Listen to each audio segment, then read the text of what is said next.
British Advanced Pain Clinic, Noppimayam Surgery Duram. For appointments 9155515563.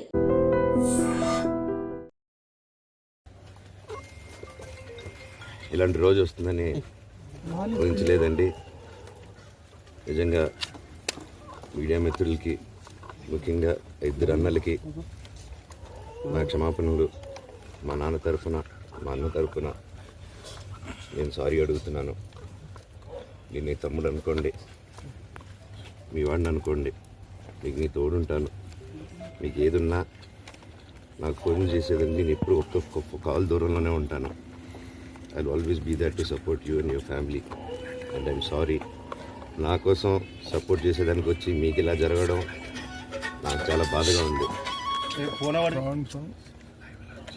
నా భార్య పేరు లాగుతున్నారు, 7 నెలల కూతురు పేరు లాగుతున్నారు. నేనేం అడగలేదు, సొంత కాళ్ళ మీద పనిచేస్తున్నాను. మా ఆవిడ కూడా వాళ్ళ ఇంటి వైపు ఏ డబ్బు తీసుకురాలేదు, వాళ్ళ ఇంట్లోనూ డబ్బు అడగలేదు, నేను అడగలేదు, ఆస్తి అడగలేదు. మా ఆవిడ 7 నెలలు గర్భవతిగా ఉన్నప్పుడు తనకి 7 నెలలు ఉన్నప్పుడు మా అంకుల్ వాళ్ళు ప్రతి ఒక్కరూ 7 నెలలు కాదు 7 నెలలు తను ప్రెగ్నెంట్గా ఉన్నప్పుడు మా అంకుల్ విజయవాడలో ఉంటారు. అండ్ ఇక్కడ కొంతమంది అంకుల్ నాన్నగారు బాగా క్లోజు. మనోజ్, నువ్వు ఎన్నో సంవత్సరాలు ఇంటి బయటగా ఉన్నావు, నీ సొంతంగా ఉన్నావు. మీ నాన్నగారు అమ్మగారు ఒకరే ఉన్నారు.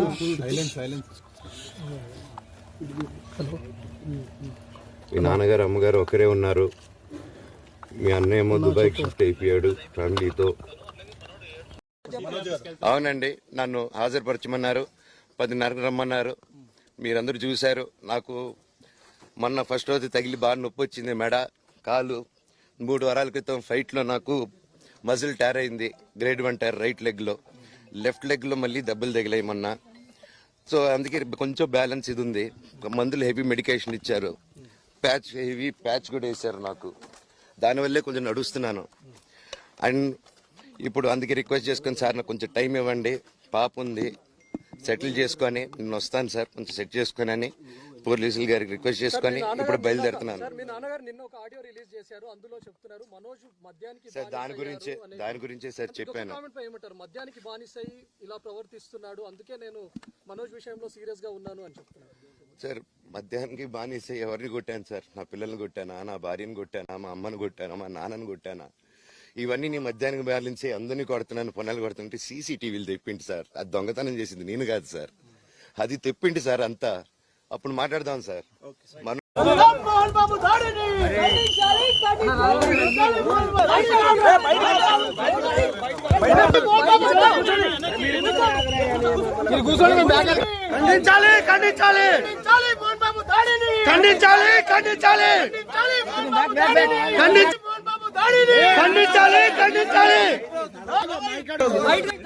ఖండించాలి.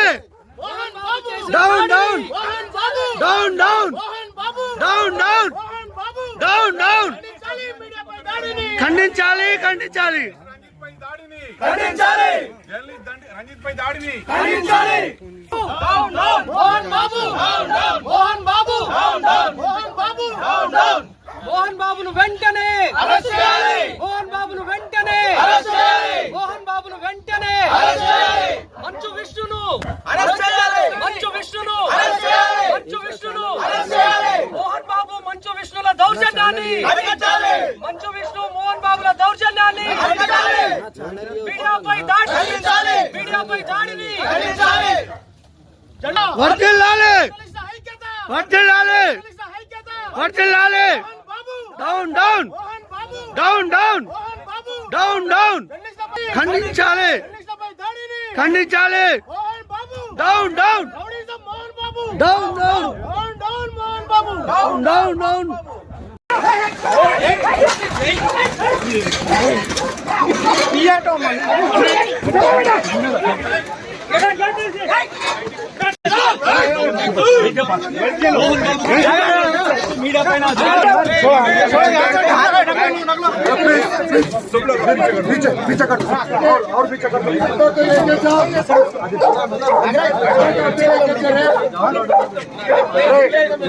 इसके हिंदी में बोल, अंदर लेके जाओ बोल।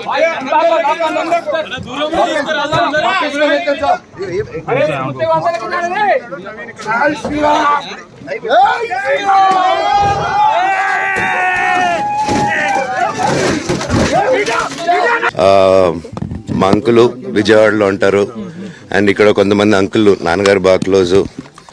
మనోజ్, నువ్వు ఎన్నో సంవత్సరాలు ఇంటి బయటగా ఉన్నావు, నీ సొంతంగా ఉన్నావు. మీ నాన్నగారు అమ్మగారు ఒకరే ఉన్నారు.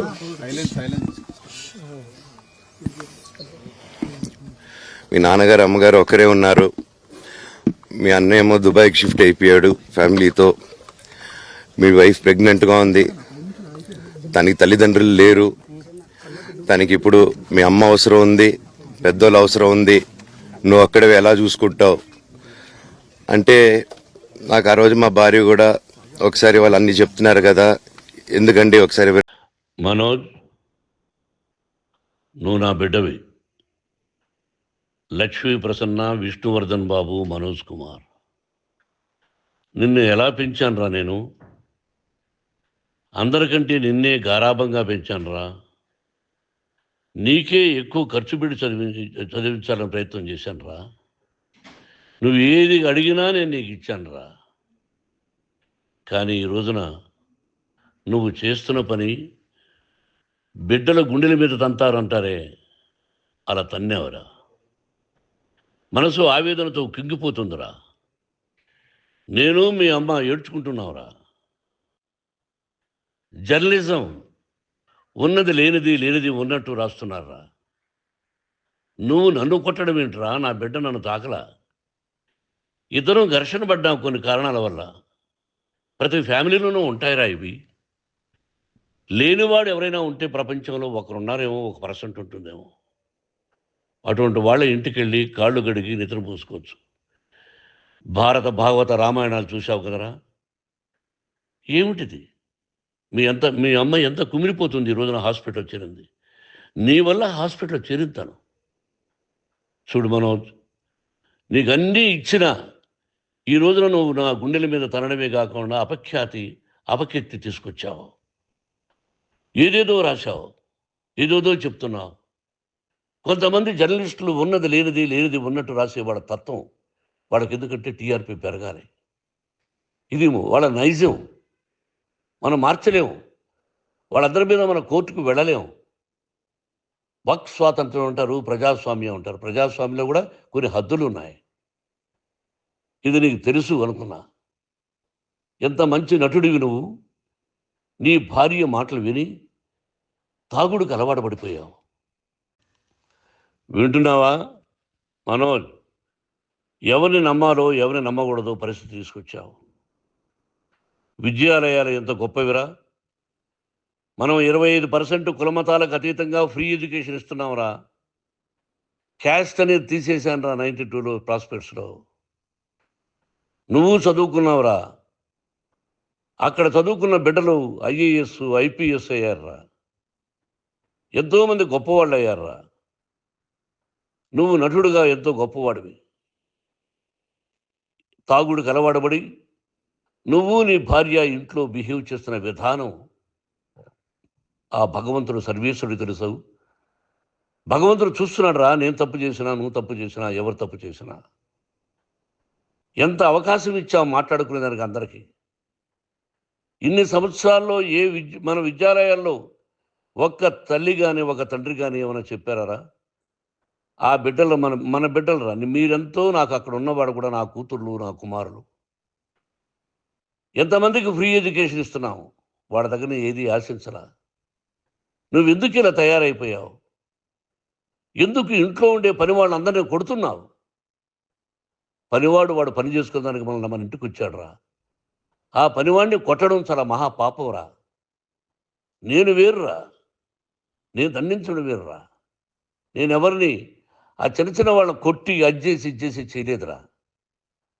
సినిమా ఇండస్ట్రీలో మోహన్ బాబు కొడతాడు, తిడతాడు అంటే అది షూటింగ్లో జరుగుండొచ్చేమో, కానీ ఇంట్లో ఉండి 10 సంవత్సరాల నుంచి 20 సంవత్సరాల నుంచి పనివాళ్ళు ఉన్నారు. నేను ఇంట్లో లేని సమయంలో వాళ్ళందరినీ కొట్టి వాళ్ళ ఫోన్ లాక్కొని ఒకడైతే చచ్చిపోవాలి, వాడు పోలీస్ కంప్లైంట్ ఇచ్చి ఉండొచ్చు. నేను వద్దు అని వాడిని బతిమాలాడు, పోలీస్ కంప్లైంట్ కూడా ఇవ్వలా. ఇంకైనా నువ్వు నీ భార్య మారి బయట ఉండండి రా అన్నాను నేను. లేదు డాడీ, తప్పు చేయలేని ఒకసారి వచ్చావు, మళ్ళీ తప్పు చేశావు, మళ్ళీ వెళ్ళావు, మళ్ళీ ఈసారి తప్పు చేయనన్నావు. ఏమండి వీడు తప్పు చేయడం అని మీ అమ్మ చెప్పింది, ఇంట్లో పెట్టుకున్నా. మళ్ళీ నువ్వు చేస్తున్నది, ప్రతిరోజు నువ్వు తాగుతున్న విధానం నీకే తెలుసు. ఇది ప్రజలు నమ్ముతారా లేదా అనవసరం నాకు. నేను నీకు చెప్తున్నా, ఇంతటితో ఫుల్ స్టాప్ పెట్టాలి. 3 రోజుల నుంచి రకరకాలుగా రాస్తున్నప్పుడు నా మనసు ఆవేదనతో ఉంది. మళ్ళీ చెప్తున్నా, Mohan Babu university is greater than temples. Greater than temples. బిడ్డలను కాలేజీలో చేర్చుకునే ముందు చెప్తారు, అన్నయ్య ఎంత ఉంది యూనివర్సిటీ రూల్స్, ఇది మా పద్ధతి, మీకు ఇష్టమైతే చేర్చండి. గవర్నమెంట్ బిడ్డలను గవర్నమెంట్ ఏమి ఇస్తుందో ఇంత పర్సంటేజీ, వాళ్ళకు కూడా మీ దగ్గర ఎందుకు డబ్బు తీసుకుంటున్నాం అంటే దానికి అర్థం పరమార్థం చెప్పాము. దొంగతనంగా తీసుకోలేదు, ప్రతి దానికి చెక్కులు ఉన్నాయి, అది అకౌంట్ ఉంది. దానిలో తప్పులు జరిగితే డిపార్ట్మెంట్ ఉంది, కాలేజీలో ఇంకేదైనా తప్పు జరిగితే గవర్నమెంట్ ఉంది. ఇవన్నీ నీకు తెలుసు. ఈ రోజున ప్రపంచంలో నేను నెంబర్ 1గా చేయాలని మీ అన్న కష్టపడి ఇతర దేశాల్లో నెంబర్ 1 యూనివర్సిటీ టైఅప్ చేశాడు. ఈ రోజు నువ్వు చేసిన విధానం ఏమిటి? నువ్వే ఒకప్పుడు నాకు ఇవి ఏమొద్దు నేను యాక్టింగ్ అన్నావు, ఈ రోజున ఏం చేస్తున్నావు? విద్యాలయాల మీద పడ్డావు. తల్లిదండ్రులు చాలా గొప్పవాళ్ళరా. కొంతమందికి డబ్బు కట్టలేకపోవచ్చు, కట్టని వాళ్ళకు కొంత సహాయం చేసాం, అంతా సహాయం చేయలేము. బ్యాంకుల్లో డబ్బు కట్టాలి, లెక్చరర్స్కి డబ్బులు ఇవ్వాలి, యూనివర్సిటీ బ్రహ్మాండంగా నడపాలంటే మంచి లెక్చరర్స్ కావాలి. ఇవన్నీ తెలిసి చేస్తున్నావురా 32-33 సంవత్సరాల నుంచి. అది పక్కన పెడితే అందరినీ కొట్టడానికి వస్తావు, మీ అన్నం తిడతావు.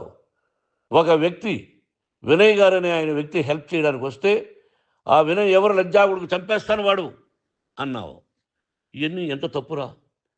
అంటే మీ నాన్నగారికి ఎవరు సహాయం చేయడానికి వస్తే వాళ్ళందరినీ లజ్జా కొడుకులు అంటావు, చంపేస్తానంటావు. మీ అన్నను చంపేస్తానన్నావు, చంపరా చూద్దాం మీ అన్న. నేనే అన్నా, తాకరా నీ ధైర్యం ఉంటే అన్నా. ఎంతమందిని చంపాలనుకుంటున్నావు, ఎంతమందిని చేయాలనుకుంటున్నావు, నువ్వు ఏం సాధించాలనుకుంటున్నావు ఆలోచించుకో. ఈ ఇంట్లోకి అడుగు పెట్టడానికి నీకు అధికారం లేదు. ఇది నా కష్టార్జితం. మా నాన్నగారు 10 రూపాయలు 10 పైసలు కూడా ఇవ్వలేదురా, మంచి జన్మనిచ్చాడు మా నాన్నగారు. మద్రాసుకు వెళ్ళి వీధుల్లో అడుగు తిన్నాను రా, ఒక పూట కూడా భోజనం లేకుండా అడుగు తిన్నాను రా. న్యాయంగా మోహన్ బాబు తిడతాడు కొడతాడంటారు కానీ మోసగడనం లేదురా. నీట్ పార్లమెంటేరియన్గా బయట వచ్చాను రా. నువ్వు నా పరువు ప్రఖ్యాతులు మంట కలిపావు. ఏమిటి నేను చేసిన అన్యాయం? నీకు జన్మనిచ్చాను, అదా నేను చేసిన పాపం. అందుకే ఇది నా ఇల్లు అన్నావు. నువ్వు నీ ఇల్లు కాదు, నీ కష్టార్జితంతో నువ్వు సంపాదించుకున్న ఇల్లు నీది. ఇది నా డబ్బు, నా కష్టార్జితం. నా కష్టార్జితంలో నేను పిలిస్తేనే మీరు ఇంట్లోకి రావాలి. అటువంటిది పోగొట్టుకున్నావు నువ్వు. ఆస్తులు అంటావా, 3కి సమానంగా రాయాలా లేదా అది నా ఇష్టం.